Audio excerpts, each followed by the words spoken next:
What was the initial reaction to the projection that Joe Biden and Kamala Harris would be America's next president and vice president? Yeah, so I guess when the call finally came in, which obviously we were anticipating for a few days, the first thing that happened is you could just hear the streets. There was honking, there was yelling, there was screaming, all possible sounds of excitement.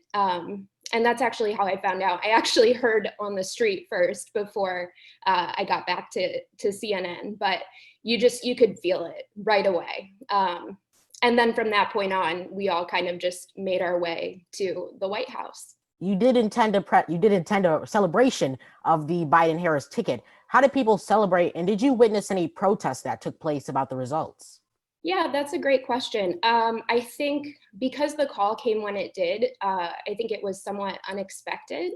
So, and I can only speak for myself and my friends, but I think a lot of us kind of didn't even know what to do with ourselves in that moment, just because we hadn't planned for it to happen as quickly as it did. But I think most people just felt like they wanted to be together. And we wanted to be together and just kind of show everybody this unity that we've so been needing for so long.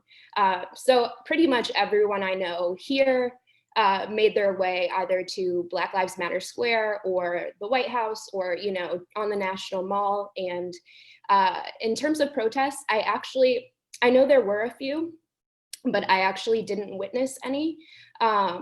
And, that doesn't mean there weren't many of them happening, but where we were, it was just pure joy, celebration, jubilation, whatever you want to call it. What do you think makes Joe Biden a better person for the job of president? Yeah, so I get asked that a lot. I think, and this is going to be my kind of corny politician answer, but I think what it comes down to, it's not about politics anymore. It's not about being a Democrat or a conservative. I think Joe Biden has the most important quality, which is leadership. And I think that's going to be something that will really bring people to the table that maybe needed to come back to the table or have never been at the table, because it's really values-based, right? And so someone that can just be a leader, especially now with just everything going on with, COVID and unrest and systemic racism and global climate change. If you have someone who is just genuinely able to bring people together and be a leader, that is something that has been absent, in my opinion, for quite some time. So I think him having that quality is going to be the difference. If you have a message for supporters of President Trump, what is it? I've actually gotten this question a lot today. And I think my advice would be, be patient. Just like we were told in 2016 to give him a chance.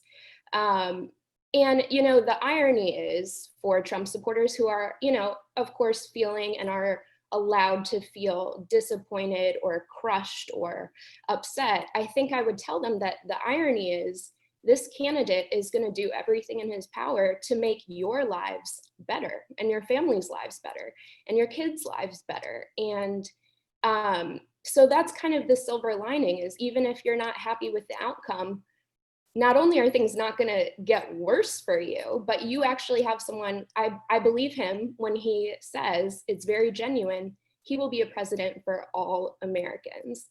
And I believe that. I do want to mention, I did reach out to the Lucas County Republican Party chairman here in Toledo.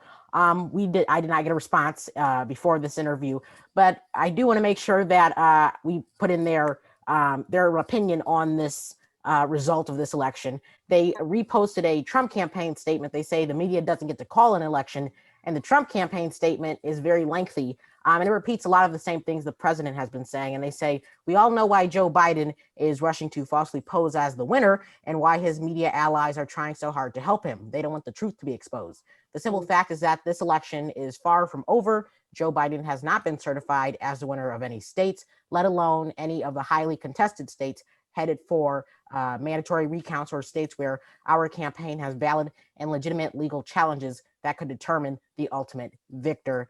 And that's what that statement reads in part. Hannah Spengler, thank you so much for your time. Thank you so much, Jaden. It was lovely to chat with you.